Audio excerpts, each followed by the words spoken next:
Hello again, Nightmare Society. After the shock of the loss of someone who many people looked up to this past weekend, basketball star Kobe Bryant, it's a reminder of the brevity of life. In fact, many contributors have extremely close calls with death in stories I've read here before. Let's remember to continue to live life fearlessly in pursuit of what lights us up, and therefore the world. Because no matter when we make that final transition, we can all make a difference in the meantime.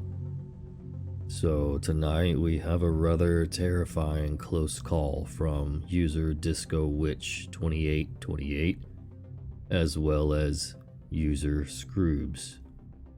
Don't get me wrong, user scroobz' story is legitimately scary, but I could not keep a straight face through parts of it. It sounds like a story straight out of my life. Just listen, you'll understand. So thank you to user DiscoWitch2828 and user scroobz for allowing me to share your stories tonight. Also, be sure to check out my Instagram at Nightmare Society Radio for some reference information for this episode, as well as my Twitter at Society_radio. Be sure to email your true horror stories to nightmaresocietyradio@gmail.com. Now, get comfy and prepare yourself for another episode of the Nightmare Society.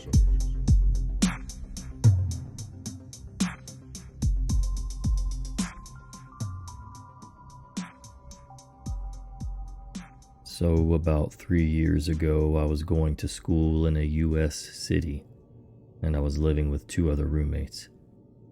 My one roommate was known to usually bring seedy characters back to the apartment. At one point during our fall semester, she befriended a guy in her advertising class. He went by the name of Dallas. He became her weed dealer, and she would frequently bring him over to the apartment. I suspected they were sleeping together, but she denied it. It was a strange relationship, but who am I to judge? My other roommate and I thought he was charismatic enough, but also didn't see the appeal that Christy, my roommate who befriended him, saw. I remember one night we had Dallas over for dinner. He told us how he played for our college's football team, that he just started his own business at the age of 25, and that he was a very well-known weed dealer who made a crap ton of money, and his name was Dallas because he used to live in Dallas, Texas, and his parents named him after that. Me and my other roommate nodded our heads and listened, but we didn't think much of it, except for this dude thought very highly of himself and wanted to gloat about himself. Mind you, he was like 5'4" and probably not over 150 pounds. I believe he came over for dinner or something, maybe 1 or 2 other times. My roommate claimed that one time she decided to buy weed from him and went to his apartment off campus. When she arrived, she saw our roommate Christy just pass the heck out on a chair in the middle of the day in his apartment in some random room. When my roommate arrived, he mentioned nothing of her being there. My roommate shook her awake, and Christy just woke up in a haze and basically told my roommate to leave. My roommate recounted the story to me, and we both agreed it was really freaking weird, and Dallas was probably not the safest person to hang out with. After a couple of months, Christy stopped hanging out with him. I remember her saying he got mad she didn't want to sleep with him. I also found out that a friend of hers who knew him for a long time was engaged to him. Oh, also his real name wasn't Dallas. Shocker there. Fast forward 2 years. Me nor my roommate talk to Christy anymore. We're living somewhere else in said city doing our own thing. We get an alert on our phones that a girl who had just transferred to our college went missing after leaving from one of the campus bars the previous night. It doesn't take long, maybe a few days, when this huge story breaks. This girl was killed by someone she left the bar with that night. My roommate calls me and goes, "Dude, do you remember what Dallas's real name was?" And I say, "Yeah, I believe it was." She goes, "Go online and read this article. He killed that girl who just went missing." Sure enough, I go online and there's the most horrifying mugshot of Dallas, next to a photo of the girl he had just slain. It gets crazier. Apparently, he had taken her home that night. An attempt at a one-night stand sort of deal, I assume. And I guess at one point things turned bad, and he killed her by blunt force and strangulation. If that isn't terrible enough, he cleaned up the evidence in his apartment, threw her body in a storage container, took a ride share to his grandma's house hours away, and buried the storage container with her remains in it on the property somewhere. After obtaining a video of the two of them leaving together from the bar, it didn't take cops long to bust him. Weeks after the story broke, so many girls came forward and shared similar creepy stories about Dallas, the guy who played for said college's football and ran a successful business. You can guess that none of that was ever true. Also, he was like 28 years old, claiming he was still a student at our college when this happened, preying on younger women. It's a truly horrible story, what happened to that young girl. So Dallas, you evil human being, let's never meet again. I hope you rot in jail for the rest of your life.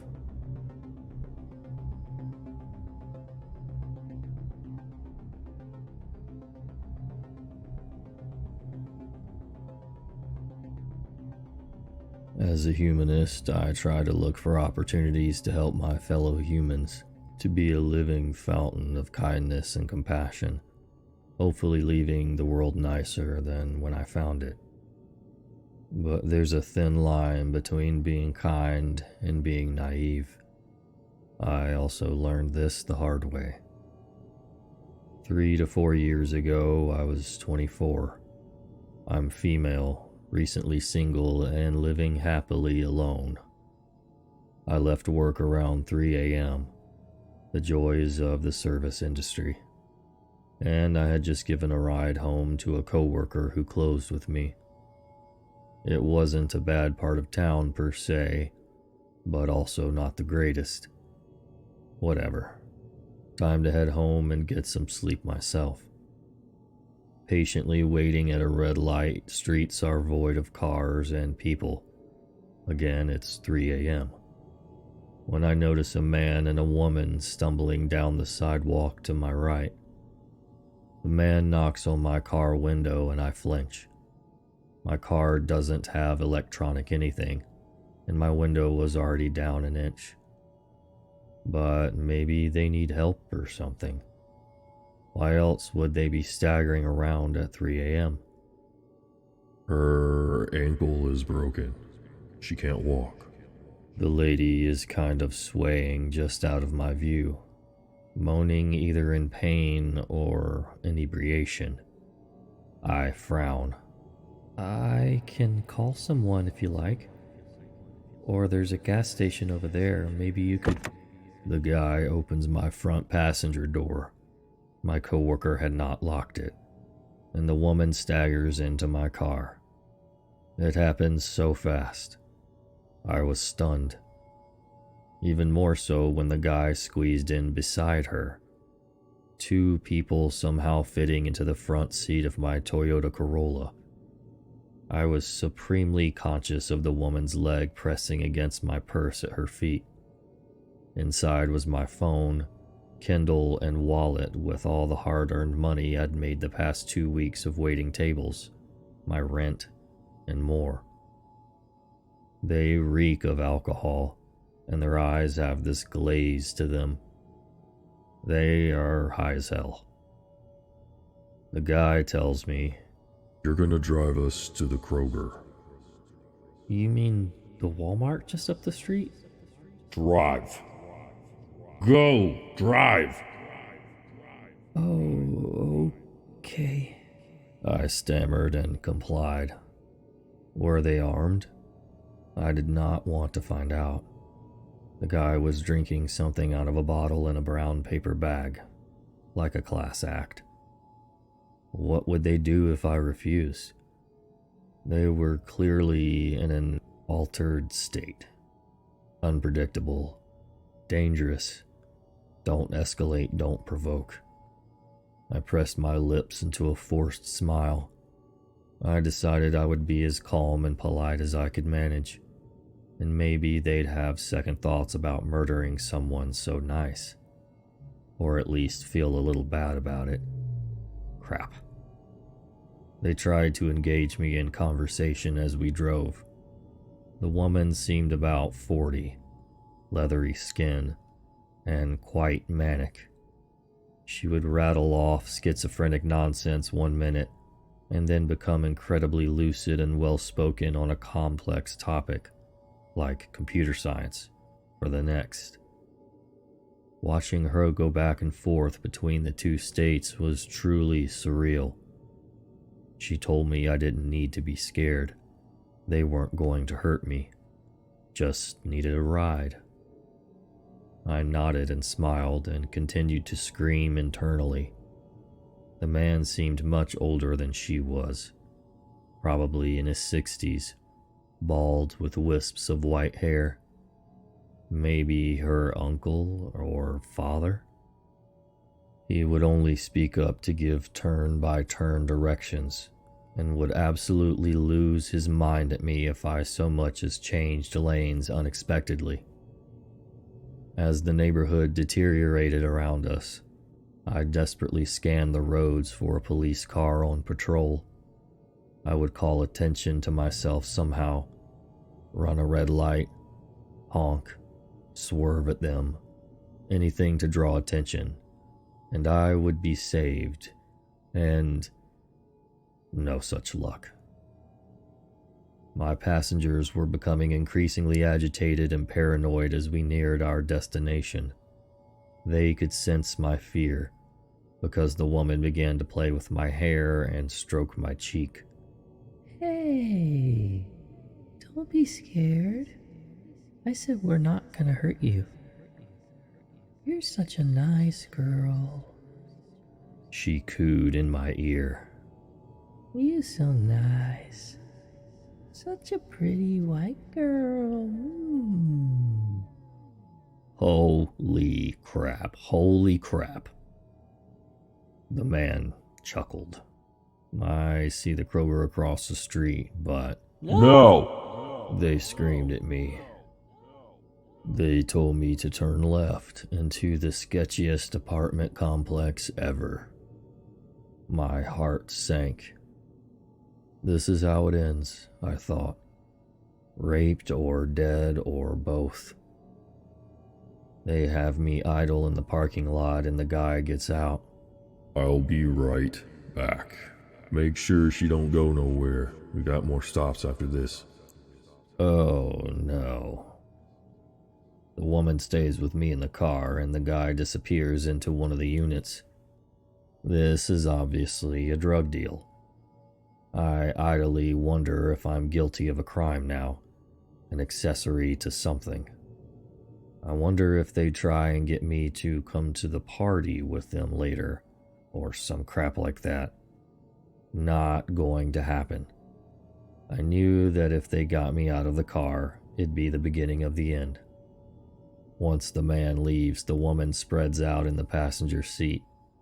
I think she's just making herself comfortable until her legs part suggestively and she begins to sexy slow dance in my 2008 Toyota Corolla to My Immortal by Evanescence. She looks over at me with her most lustful set of bedroom eyes. She bites her lip and her hands travel up her thighs. She asks me, "You like what you see?" "Is this really happening? Did she just proposition me?" While sexy dancing to Evanescence? As if this night could not get more bizarre. Luckily, my poker face is real strong, and I suppress any reaction. I break into an apologetic smile. Oh, no, but thank you. I don't swing that way. I hastily switch one of my everyday rings to my wedding ring finger and hold it up with a regretful smile. I'm married, you see, and my husband is expecting me home soon. Her seductive demeanor drops like a curtain, her face twisting with fury and indignation. What do you think I am? Think I'm some kind of hooker? It wasn't like that. I didn't mean it like that. What the actual... Oh, no. I didn't think that at all. I'm sorry. I'm just very tired because I worked all day. It's really late. She stares at me hard, eyes wide open and struggling to focus, until her face breaks into another wide, manic smile. She slumps back into the chair, seemingly satisfied with my answer, and we share an uncomfortable silence. I had to do something. No way was I going to see how this night played out with me and the two of them. My eyes dart to the unit the man went into, and I lean over to the woman, my face a mask of concern. Hey, he's been gone a long time.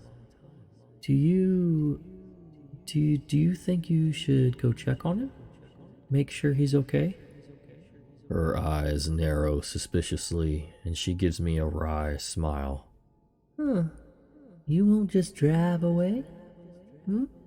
I summoned every ounce of angelic calm and poured it into my voice. Of course not. You promise? Yes. I smiled warmly. I promise. Dying a little more inside. Imagine my surprise when it actually worked. I watch her get out of the car and close the door. I immediately book it, rubber screeching, heart pounding. It's dark, so I don't bother looking back. I try to leave the complex, but there's only one exit, the way we came in, which is right where I dropped them off. I pull into a random parking spot several buildings away and turn off my car, ducking into the seat and calling. Well, I guess I should have called the police then and there, but I didn't feel like I was out of the woods yet. But I was safe-ish, and I called a friend and broke down into tears explaining everything over the phone. Once the adrenaline wore off, I started my car back up. No sign of anyone watching the gate or looking for me. I make my getaway and drive home safely about 30 minutes later. I called the police then, and an officer was sent to take my statement. I didn't expect anything to come of it, but wanted the event on record in case there was retaliation. They knew where I worked because of my uniform, which also had my name prominently displayed, as well as what car I drove, obviously. The officer asked where I ended up taking them, and from my vague description, he instantly knew the location. High crime area. Lots of drug-related incidents. Great. I still drive that 2008 Corolla. My next car will have electric locks.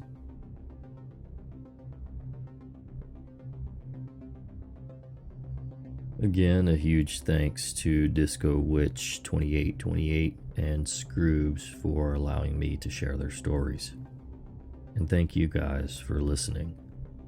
Please don't forget to share the podcast with your family and friends. And follow me on Instagram at Nightmare Society Radio for photos and information from the stories as they come, as well as my Twitter at Society_Radio. You can email your true horror story to nightmaresocietyradio@gmail.com. Thank you so much for listening. Until next time. Sweet dreams.